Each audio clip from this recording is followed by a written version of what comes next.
Hey everyone, welcome back to CS Academy by Jafran Jamal. I'm Neha Singh and I'm here with Jafran. Today, we're diving into a build error that honestly has tripped me up more times than I'd like to admit. Core Library Desugaring in Flutter. Jafran, you ready for this? Yeah, Neha, I'm ready. This one's a classic, isn't it? You're working on your app, maybe adding local notifications, and suddenly, boom, your build fails with that dreaded message about core library desugaring. It's like, what even is desugaring? Exactly. So let's break it down. Core Library Desugaring is basically a translation layer.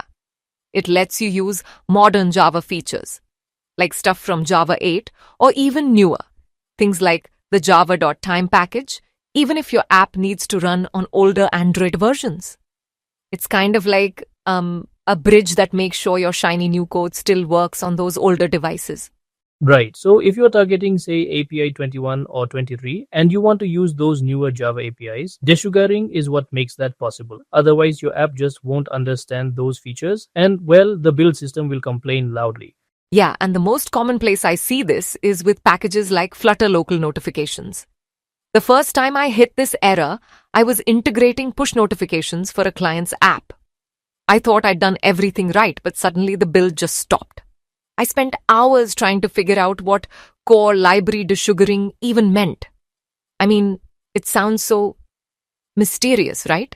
Yeah, it does. And it's not just local notifications. Sometimes just upgrading Flutter or your Gradle plugin can trigger it. The tools keep evolving, and if your min-SDK is below 26, you're almost guaranteed to run into this at some point. It's one of those errors that feels like it comes out of nowhere, but there's a real reason behind it. So let's talk about how you actually spot this error.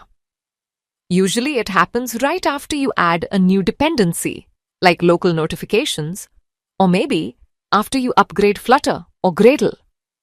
Suddenly, your build fails, and you get this message about dependency requires core library desugaring. Yeah, and the error messages can be a bit cryptic. You might see something like default interface methods are only supported starting with Android N, or core library desugaring is not enabled. It's basically the build system telling you, hey, you're using modern Java features, but you haven't told me how to handle them. Exactly. And sometimes it's not even obvious which dependency is causing it. I remember the first time I thought it was my own code, but it turned out to be a package update. Jafran, you had a consulting case like this, right?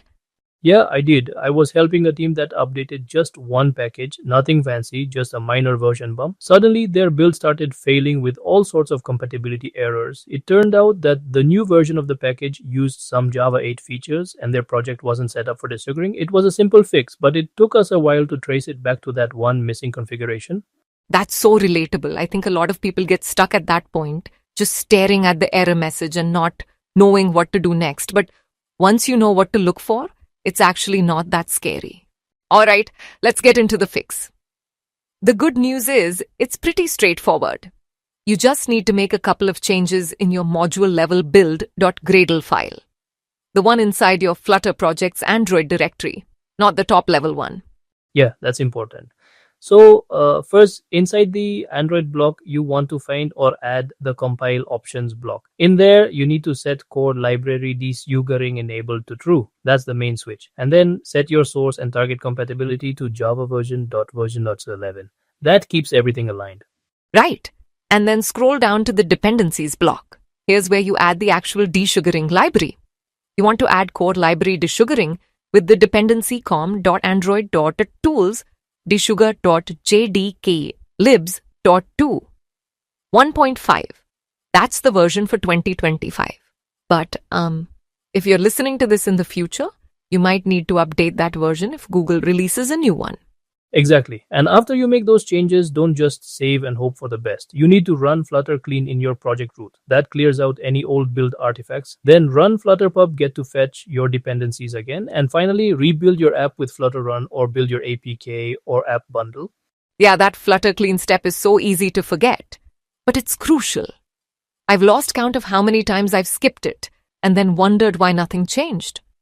And if you're still seeing the error after all that, try syncing your Gradle files in Android Studio.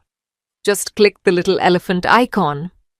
Or, honestly, Sometimes just restarting your IDE can clear up weird caching issues. And don't forget to double check your min-SDK version. Desugaring helps a lot, but there are still limits. If the error comes back after a big Flutter update, the first thing I'd check is whether the desugar.jdk.libs version needs to be bumped. The process stays the same, but the version might change. Totally. So to sum up, enable Core Library Desugaring, set your Java compatibility, add the right dependency, and always clean and rebuild. It's all about bridging that compatibility gap so your app works smoothly, even on older Android versions. And if you run into persistent Gradle sync issues, don't panic. Just try syncing or restarting and double check your versions. Yeah, and honestly, it's kind of amazing how much these invisible layers do for us. We take them for granted until something breaks, but once you know how to handle desugaring, it's just another tool in your kit. Absolutely. Thanks for tuning in, everyone. We hope this helps you squash those desugaring errors and get back to building awesome apps. Jafran, always great chatting with you. Same here, Neha. And to everyone listening, don't worry if you hit weird build errors. There's always a fix. We'll be back with more Flutter and C tips soon. Take care. Bye, everyone.